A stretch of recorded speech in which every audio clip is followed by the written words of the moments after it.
Yang terakhir, selalu menjaga perasaan aman.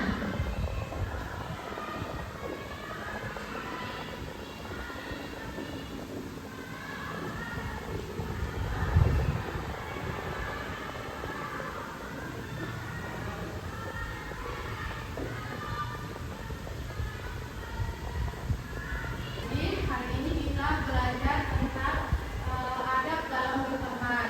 Tujuannya itu supaya kalian ada berteman yang benar, terus bisa menyelesaikan masalah dengan temannya.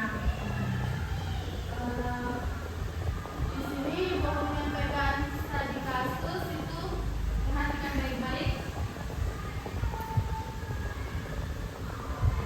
Di sini Bu ingin memberi contoh studi kasus. Jadi di kelas ada seorang anak yang bernama Ana dan Dede. Mereka adalah sahabat dekat. Suatu hari si Dede mendapat nilai bagus dan dipuji oleh guru. Terus Ana merasa sedih karena si Dede mulai sombong tanpa menanyakan atau mengonfirmasi kebenarannya dulu. Ana malah menjauhi Dede dan bercerita ke teman lainnya tentang keburukan Dede. Ternyata Dede tahu hal itu dan merasa sangat sedih. Akhirnya hubungan mereka menjadi renggang. Silakan dipahami ceritanya.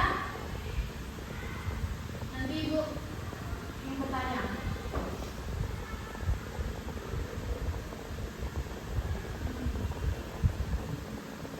Sudah dipahami anak-anak? Nah, menurut kalian, sikap apa yang seharusnya dilakukan Ana dan Dede supaya persahabatan mereka tetap baik? Ya Bu, Boleh Aisyah? seharusnya anak tanya dulu ke Dede, jangan langsung menuduh. Harusnya saling percaya, jujur, dan kalau ada masalah dibicarakan dengan baik-baik dan dimusyawarahkan agar mendapatkan kebenaran. Betul sekali. Jadi itulah yang disebut adab berteman. Kita harus saling menghargai, menjaga ucapan atau menjaga lisan, dan tidak menyakiti hati teman. Banyak pertengkaran sekarang terjadi karena kurangnya sikap saling menghargai. Jadi pada intinya adab berteman itu ada 4. Yang pertama saling Mencintai dan ikhlas. ya saling mencintai dan Ikhlas. terus yang kedua Menjaga nama baik teman Bu. ya menjaga nama Baik teman. baik teman. Yang ketiga saling Menasihati dan tolong-menolong.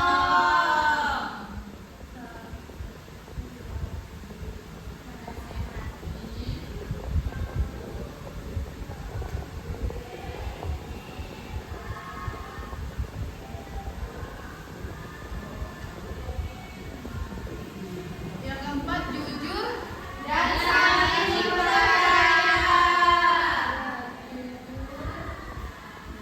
dan saling percaya.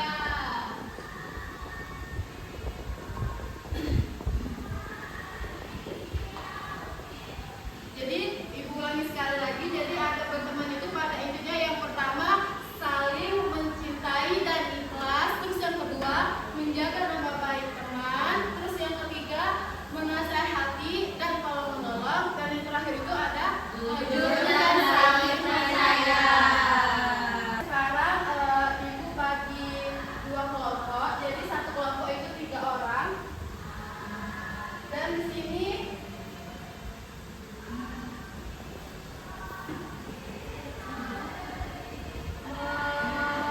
dari studi kasus tadi. Jadi ini ada kertas. Nanti salah satu perwakilan kelompok maju ke depan untuk mempresentasikan dari hasil ini. Yang barisan depan itu kelompok 1 dan yang barisan kedua itu kelompok 2.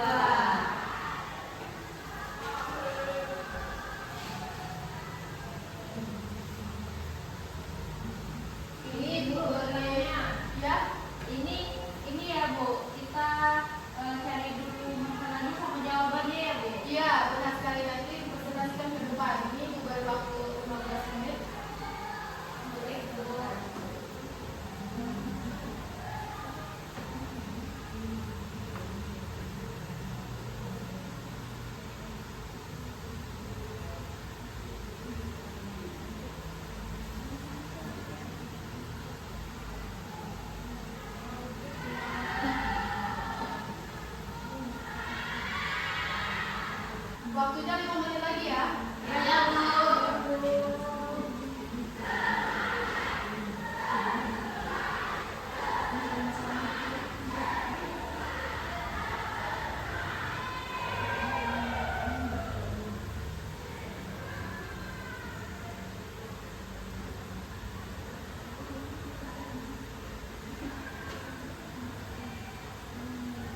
Apakah sudah? Sudah, Bu. Jadi kelompok berapa dulu yang mau maju nanti? Satu. Satu. Boleh kelompok maju perwakilan untuk maju ke depan mempresentasikan hasil diskusinya.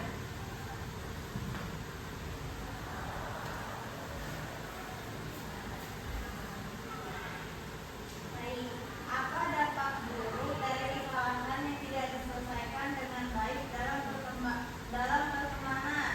Dampaknya persahabatan jadi renggang, hilangnya kepercayaan, bisa bertengkar dan jadi bermusuhan. Baik, kita beri tepuk tangan dulu untuk kelompok 1. Kelompok 2 apakah sudah siap? Siapa yang mau maju?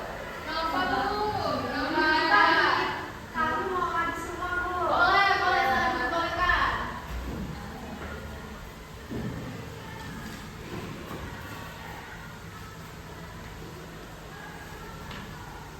Assalamualaikum warahmatullahi wabarakatuh. Waalaikumsalam warahmatullahi wabarakatuh. Perkenalkan, kami dari kelompok 2 akan menjawab pertanyaan dari Ibu.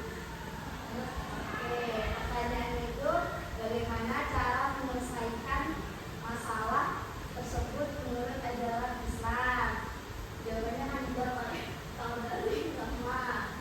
Jadi jawabannya saling meminta maaf, melakukan tabayun, terus cek kebenaran, bermusyawarah dan saling memaafkan.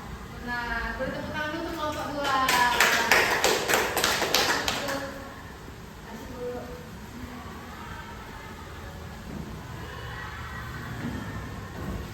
Jadi dari semua jawaban itu benar semua. Dan jadi solusi untuk Ana dan JJ, mereka harus baikkan, saling klarifikasi, minta maaf dan memperbaiki hubungan. Terus Islam sangat melarang kita merusak persaudaraan dan dengan ucapan atau sikap yang buruk. Jadi sampai sini, apakah ada yang bisa untuk menyimpulkan pelajaran kita pada hari ini? Boleh, Cecil? Jadi kesimpulannya itu berteman itu harus saling jujur, saling menghormati, tidak membicarakan keburukan teman, dan kalau ada masalah itu diselesaikan dengan musyawarah serta saling memaafkan. Baik, jadi persahabatan akan menjadi langgeng dan berkah jika didasari oleh akhlak yang mulia, kejujuran, dan rasa saling menjaga hati satu sama lain agar tidak menjadi pertengkaran.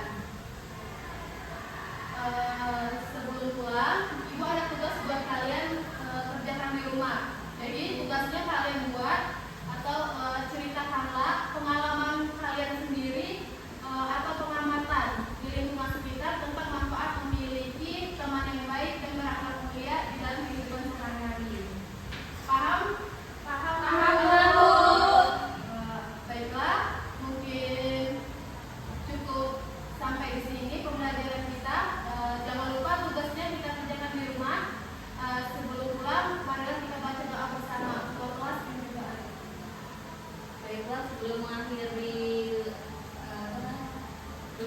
pelajaran pada pagi hari ini, ada baiknya kita berdoa. Berdoa dimulai.